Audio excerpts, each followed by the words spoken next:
Hi guys, this is Niall from Ales Gaming TV. And in this video, we're going to talk about Min Byung-gu. Keep in mind that this is only my opinion, and I don't mean to harm anyone in this discussion, so I expect that we can all respect each other's thoughts. But before we begin, I just want to share that you can support us in Netmarble's content creator program by clicking the link in the description. Once you've supported us, we will be able to send codes and coupons directly to your account via the supporters tab.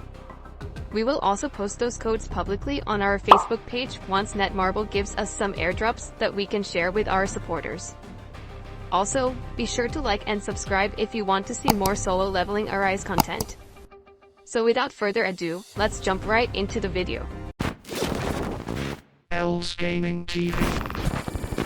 Byung-gu is arguably the best support unit in the game right now since he can provide a variety of buffs and debuffs. He is also the best healer in the game, that's why this unit really stands out compared to other support characters. On top of that, Byung-gu scales with his max HP, so he is definitely a tanky support unit. So first, let's take a look at his skills. His basic skills are both extremely beneficial since the first one is continuous healing for all of your characters in the team, while his second skill applies a debuff called Punishment, which increases the damage taken by the target by up to 15% if you're under the disguise effect. To be honest, judging the value of Byung-gu by just looking at his basic skills makes him an automatic S-tier unit for me. It's because at first, his healing capability really shines when clearing dungeon bricks, but once you unlock Power of Destruction mode and with the addition of the Battlefield of Chaos, Byung-gu's basic skill becomes a must for you to reach higher stages of the game. So next will be his special skills. For his support skill, it is one of the best in the game since you can just pop it off every time you need a debuff or if you need a bit of healing when you're using your sungjinwoo. The punishment effect from this support skill is automatically 15%, so you don't need to worry if your Byung-gu is in disguise mode or not.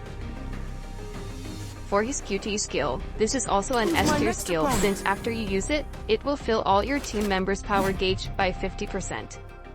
This is also one of the key things you need to use if you're going to do a speedrun of a specific content. Combining this skill with destroyer sets will allow your team to use their ultimate right after the first few seconds of the dungeon. Next is his ultimate skill. This one is definitely his best support skill since it provides a huge damage boost to your whole team.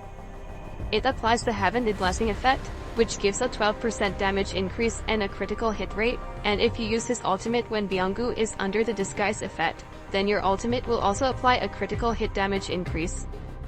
This effect increases your whole team's critical hit damage by 40% of the amount that exceeds Byung-gu's critical damage stats. So pairing this up with a full set of critical hit damage artifacts will be beneficial for your whole team. This also opens the door for you to create a sub-DPS Byung-gu by just maximizing the critical hit damage that he has using sets or hunters that may increase his critical hit rate. Just some additional info. In my case, I built my Byung-gu as a sub-DPS healer. That's why I use the toughness set to further increase his critical stats, and I choose healing increase and additional critical hit damage for the artifact to balance his support and DPS capability. Now that we're done with the skills, let's now proceed with the advancement. For this one, we're only going to talk about advancements 1, 3, and 5 since advancements 2 and 4 are just straight up stat increases for Byung-gu. For his advancement 1, it is great to have since it will provide 12% critical stats to your whole team, so having it will definitely work wonders when you need additional DPS to clear a certain stage or dungeon. For his advancement 3, it will just increase Byung-gu's healing capability. This will be very beneficial for your team when you're dealing with stages that are far stronger than your current lineup. This is also very useful in dungeons such as the Battle of Chaos since it will increase your team's survivability. Lastly, for his advancement 5, this will give a huge DPS boost to your team member that has the highest total power, since this advancement allows Byung-gu's Heavenly Blessing to increase the damage of the next ultimate skill by 50%. This is one of the highest DPS boosters in the game, that's why almost all of the speedrunners take advantage of this effect by using the destroyer set on Byung-gu and their DPS character. Next will be his weapon. For Byung-gu's signature weapon, it is also decent to craft since it allows your Heavenly Blessing to apply another layer of buff that increases your whole team's damage dealt by up to 16%. It is also a must-have if you're planning to create a sub-DPS Byung-gu, since it increases his HP percent by a lot on top of giving high precision stats if you plan to max out his signature weapons advancement. Next are the hunters that synergize well with Byung-gu. First on the list is Cha Hae-in.